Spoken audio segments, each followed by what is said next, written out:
Assalamualaikum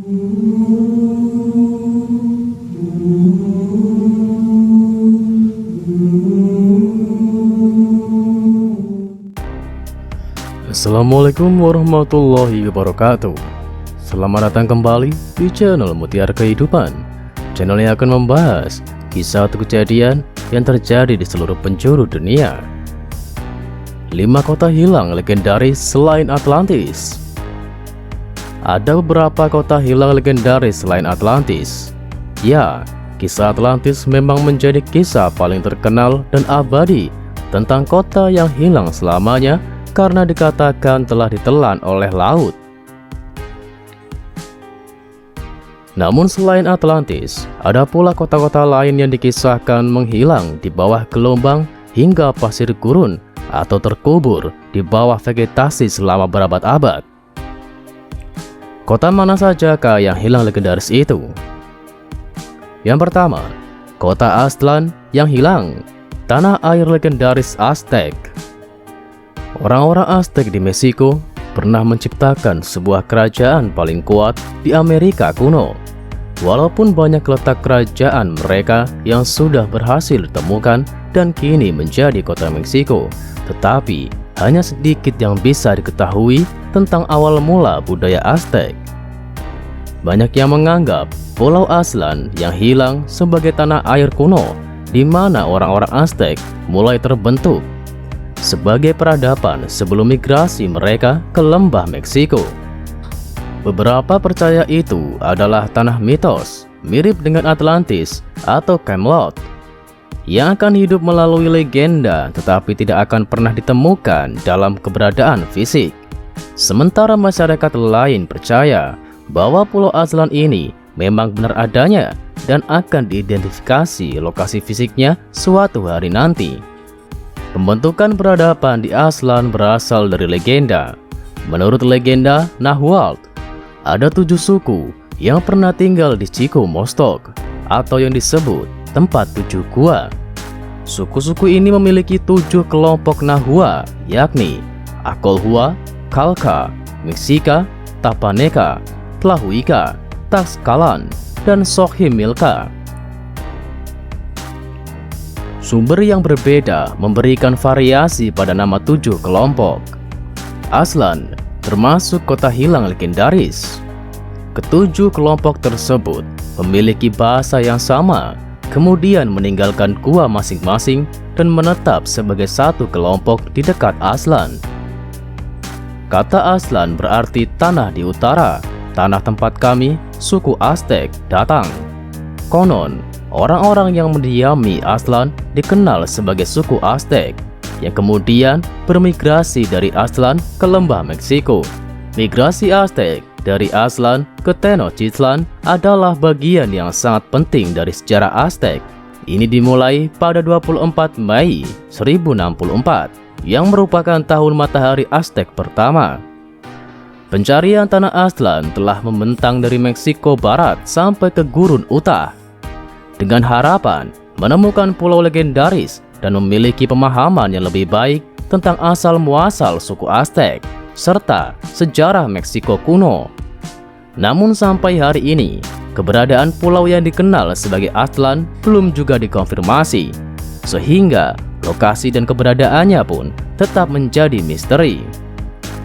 Yang kedua, tanah Lyonesse yang hilang, kota legendaris di dasar laut. Dalam legenda Arthurian, Lyonesse adalah negara asal Tristan dari kisah legendaris Tristan dan Isolde. Tanah mitos Lyonesse kini disebut sebagai tanah Lyonesse yang hilang karena pada akhirnya dikatakan telah tenggelam ke laut. Namun, kisah legendaris Tristan dan Isolde menunjukkan Lyonesse dikenal sebagai lebih dari sekedar tenggelam ke dalam lautan dan memiliki kehadiran legendaris saat ia tetap berada di atas tanah. Meskipun Lyonesse sebagian besar disebut dalam cerita legenda dan mitos, tetapi sebagian orang percaya bahwa Lyonesse mewakili kota yang sangat nyata yang tenggelam ke laut bertahun-tahun lalu. Ada beberapa variasi dalam legenda yang melingkupi tenggelamnya daratan. Sebelum tenggelam, Lyonesse cukup besar, berisi 140 desa dan gereja. Lyonesse dikatakan telah menghilang pada 11 November 1099, walaupun beberapa cerita menggunakan tahun 1089 dan beberapa berasal dari abad ke-6.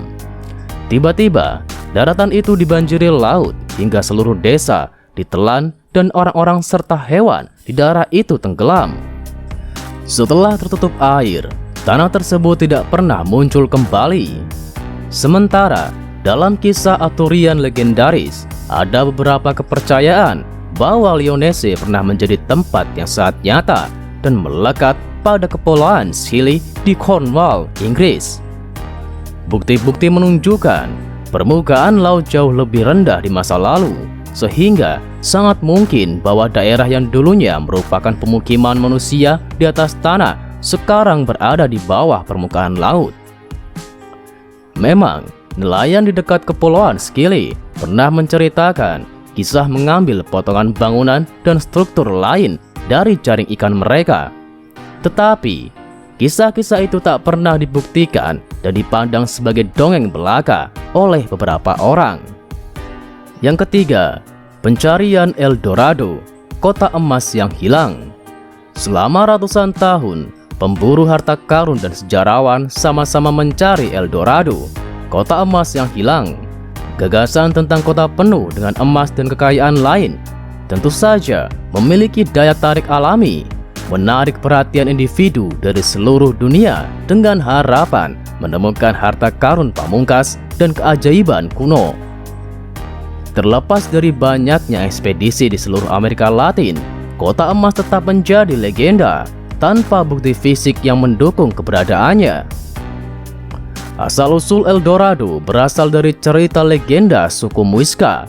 Setelah dua migrasi, satu pada 1270 sebelum Masehi dan satu lagi antara 800 dan 500 sebelum Masehi, suku Muisca menduduki wilayah Cundinamarca dan Boyaca di Kolombia.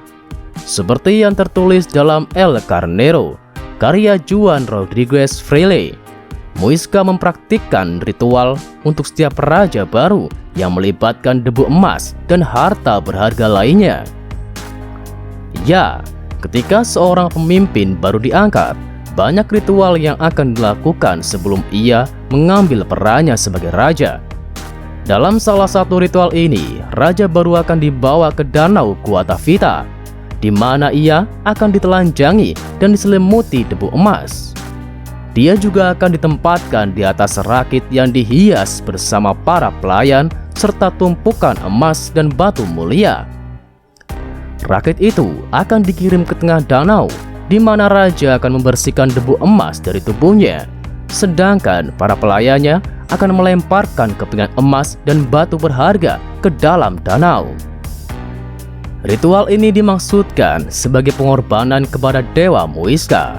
Bagi orang Muisca, El Dorado bukanlah sebuah kota, tetapi raja yang menjadi pusat ritual yang juga disebut yang berlapis emas. Sementara El Dorado dimaksudkan untuk merujuk pada yang bersepuh. Namanya kini menjadi identik dengan kota emas yang hilang. Pada tahun 1545, Conquistadores Lazaro Fonte dan Hernan Perez de Quesada berusaha mengeringkan danau Guatavita. Ketika mereka melakukannya, mereka menemukan emas di sepanjang pantainya. Hal ini memicu kecurigaan mereka bahwa danau itu berisi harta kekayaan. Mereka lantas bekerja selama 3 bulan hingga para pekerja membentuk rantai ember. Tetapi mereka tidak dapat mengeringkan danau dengan cukup untuk mencapai harta karun jauh di dalam danau. Pada tahun 1580, upaya lain untuk mengeringkan danau dilakukan oleh pengusaha bisnis Antonio de Sepulveda. Lagi-lagi, berbagai keping emas ditemukan di sepanjang pantai. Namun, harta karun di kedalaman danau tetap tersembunyi. Pencarian lainnya sempat dilakukan di danau Guatavita, dengan perkiraan bahwa danau tersebut berisi emas hingga 300 juta dolar Amerika Serikat. Akan tetapi, mereka tetap tidak berhasil menemukan harta karun tersebut. Hingga akhirnya, semua pencarian terhenti karena pemerintah Kolombia menyatakan danau tersebut merupakan kawasan lindung pada tahun 1965. Yang keempat, kota Z yang hilang. Legenda terkait kota emas yang hilang seperti El Dorado juga ada sejak orang-orang Eropa pertama kali tiba di Danau Baru, tetapi dengan nama yang berbeda. Francisco de Orellana adalah orang pertama yang menjelajah di sepanjang Rio Negro untuk mencari kota dongeng ini.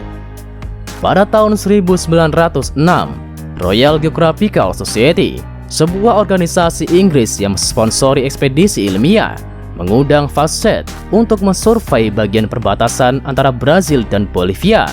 Dia menghabiskan 18 bulan di daerah Mato Grosso, dan selama berbagai ekspedisinya, Fawcett menjadi terobsesi dengan gagasan tentang peradaban yang hilang di daerah ini. Pada tahun 1920, Fawcett menemukan sebuah dokumen di Perpustakaan Nasional Rio de Janeiro yang disebut manuskrip 512. Itu ditulis oleh seorang penjelajah Portugis pada tahun 1753 yang mengaku telah menemukan sebuah kota bertembok jauh di wilayah Mato Grosso di hutan hujan Amazon. Naskah itu menggambarkan kota yang hilang dan kota perak dengan gedung-gedung bertingkat, lengkungan batu yang menjulang tinggi, serta jalan-jalan lebar yang mengarah ke danau. Tempat penjelajah itu melihat dua orang Indian kulit putih di dalam sampan. Pada tahun 1921, Fawcett memulai ekspedisi pertamanya untuk menemukan kota Z yang hilang. Tapi timnya sering terhalang oleh kesulitan hutan, hewan berbahaya, dan penyakit yang merajalela. Pencarian puncaknya terjadi pada tahun 1925. Percy Fawcett yang berusia 58 tahun pergi ke hutan Brazil untuk menemukan kota hilang misterius yang disebutnya Z. Namun, dia dan timnya justru menghilang tanpa jejak, hingga cerita itu menjadi berita terbesar pada zamannya. Meskipun ada misi penyelamatan yang tak terhitung jumlahnya, tetapi Fawcett tidak pernah ditemukan. Walaupun kota Z yang hilang tidak pernah ditemukan, tetapi banyak kota kuno dan sisa-sisa situs religius telah ditemukan dalam beberapa tahun terakhir di hutan Guatemala, Brazil, Bolivia, dan Honduras. Dengan munculnya teknologi pemindahan baru, ada kemungkinan bahwa kota kuno yang terkait dengan legenda Z dapat ditemukan suatu hari nanti. Yang kelima, kota gurun yang hilang di Dubai. Salah satu kota hilang yang paling terkenal di Arab adalah kota abad pertengahan Julfar. Julfar diyakini sebagai rumah bagi pelaut Arab legendaris Ahmad Ibnu Majid. Bahkan diduga sebagai tempat tinggal Sinbad, si pelaut fiksi. Julfar berkembang pesat selama 1000 tahun sebelum akhirnya jatuh ke dalam kehancuran dan menghilang dari ingatan manusia selama hampir 2 abad. Tidak seperti kota-kota gurun lainnya, Julfar adalah pelabuhan yang berkembang pesat, bahkan menjadi pusat perdagangan Arab Teluk Selatan pada abad pertengahan. Julfar diketahui berada di suatu tempat di pantai Teluk Persia di utara Dubai. Tetapi, situs sebenarnya hanya ditemukan oleh para arkeolog pada 1960-an. Tanda-tanda awal pemukiman yang ditemukan di situs tersebut berasal dari abad ke-6, saat penduduknya sudah berdagang sejauh India dan Timur Jauh secara rutin. Abad ke-10 hingga ke-14 adalah zaman keemasan bagi Julfar serta perdagangan dan pelayaran jarak jauh Arab. Sebagai basis utama untuk pelayaran dan perdagangan, Julfar adalah kota terbesar dan terpenting di Teluk Selatan selama lebih dari 1000 tahun. Para saudagar Arab secara rutin melakukan perjalanan laut raksasa selama 18 bulan untuk berdagang ke Cina. Pusat komersial yang begitu berharga ini terus-menerus menarik perhatian para penjelajah di luar Arab. Hingga akhirnya Portugis mengambil alih kekuasaan ini pada abad ke-16. Saat Julfar adalah kota besar berpenduduk sekitar 70.000 orang.